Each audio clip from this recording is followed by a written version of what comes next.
chicos, ¿cómo se encuentran el día de hoy? Bienvenidos a una nueva clase de trabajo social. Buenos días, profe, bien.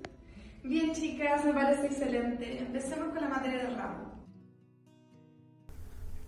Para esto, es necesario que nos remontemos al siglo XIX en Inglaterra, cuando inicia el proceso de industrialización, tras la invención de la máquina de vapor, el cual posteriormente se expandió al resto del mundo. Es precisamente en este país donde, con la revolución industrial, los trabajadores se comenzaron a incorporar a la industria como mano de obra. Sin embargo, no habían previsto las consecuencias que esto les conllevaría, como por ejemplo el sufrimiento que estaban pasando debido a la mala calidad de vida provocada por trabajar en empleos bajo precarias condiciones laborales, con un sueldo que no les alcanzaba para cubrir los gastos necesarios para satisfacer sus necesidades básicas, y además tenían que trabajar durante extensas jornadas laborales de hasta 16 horas diarias. De este modo, la industrialización llevó a que gran parte de la población viviera en situación de pobreza e indigencia, así como también a profundos cambios sociales y a una inmigración de masas que finalmente provocó un crecimiento masivo de las ciudades. Es así como, durante el siglo XIX, con la llegada de la industrialización a Estados Unidos, proceso el cual promovía la urbanización y atraía a millones de personas para trabajar como mano de obra en las industrias, se triplicó la fuerza laboral vigente, llegando casi 23 millones de inmigrantes ofreciendo su fuerza laboral a las industrias. Además, bajo el contexto de guerra civil en el país, los trabajadores fueron explotados laboralmente, siendo expuestos a trabajar en precarias condiciones laborales, lo cual provocó altas tasas de desempleo y depresiones económicas que afectaron notablemente a muchas familias, dejándolos en una mala situación. Asimismo, hubo fuertes problemas de discriminación racial hacia la población afroamericana, siendo estos uno de los más perjudicados, de modo que se les impuso las peores condiciones laborales. Lo anterior fue base para que se realicen distintos tipos de abuso en los trabajos hacia la mano de obra, que en consecuencia, hacia fines del siglo XIX y principios del siglo XX, provocó numerosas huelgas protagonizadas por mujeres, quienes eran las principales trabajadoras en la industria textil, las cuales en estas huelgas exigían igualdad de salario respecto a los hombres por realizar la misma labor, y además pedían mejorar sus condiciones laborales. Es así como las organizaciones obreras comienzan a reclamar reformas sociales en pro de su bienestar. Sí, Sofi, dime. ¿Y esa fue la única huelga que hicieron?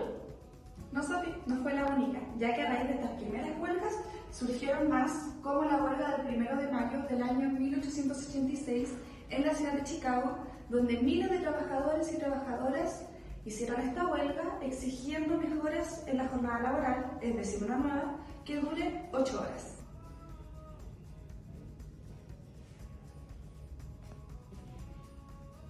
¿Qué hicieron los dueños de la industria de estas huelgas?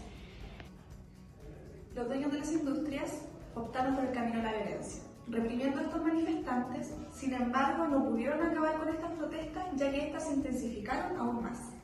Y a pesar de la represión, los sindicatos obreros siguieron luchando por la prosperidad y las oportunidades. Por su parte, en el año 1870, bajo la problemática de la cuestión social, se crearon las Sociedades de Organización de la Caridad, en Inglaterra y Estados Unidos respectivamente. Sin embargo, desarrollaron sus actividades en el marco de la filantropía y en un contexto marcado por la religión. De este modo, sus integrantes proponen aplicar principios racionales y científicos. Sostienen que es necesario ayudar para lograr una intervención exitosa. Por eso, la magnitud y complejidad de los problemas sociales de la época hicieron poner en duda los principios y la efectividad de los sistemas basados en la caridad y beneficencia. Es así como, para hacer frente a la cuestión social, Mary Richmond y Jane Addams sentaron las bases para hacer del trabajo social una formación académica y profesión. Las pioneras de esta profesión, junto a otros miembros de su generación, propusieron que para dar solución a los problemas sociales se debe realizar una investigación, una práctica política y seguir los principios de igualdad y libertad.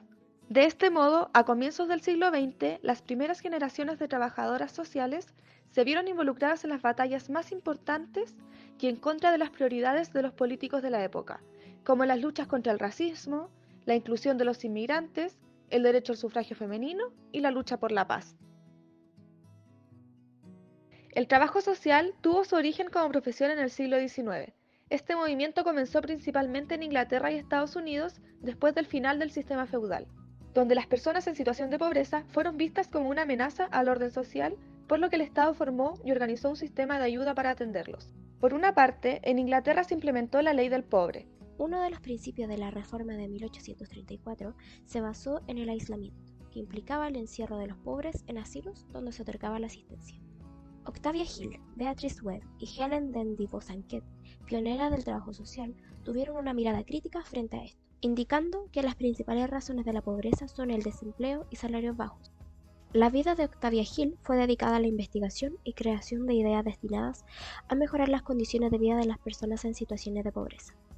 A través de su trabajo, se convirtió en una pionera del trabajo social en Inglaterra, implementando iniciativas que contribuyeron significativamente al bienestar de las comunidades más vulnerables. Bosanquet se destacó como una de las pioneras en señalar las raíces estructurales de la pobreza. Ella hizo hincapié en que los desafíos que enfrentan las mujeres en situación de pobreza en su hogar tienen un trasfondo político, ya que en el trabajo doméstico no se les remunera por su labor, mientras que la industria textil reciben salarios precarios que no les permiten mantenerse. Junto con Webb, proponen remunerar la labor de cuidado y crianza por medio de un salario. Webb, por su parte, propone la abolición del aislamiento de los pobres por su condición degradante y represiva. También propone profundizar las investigaciones para prevenir la alta mortalidad infantil y asegurar la provisión pública de servicios sociales básicos. Resulta provechoso explorar las propuestas innovadoras de mujeres líderes del pasado y analizar cómo éstas pueden aplicarse a las necesidades y retos actuales que enfrentan los trabajadores en todo el mundo. Este ejercicio nos obliga a cuestionar su relevancia en la actualidad y a considerar la posibilidad de que puedan ser útiles en la labor actual en un mundo en constante transformación.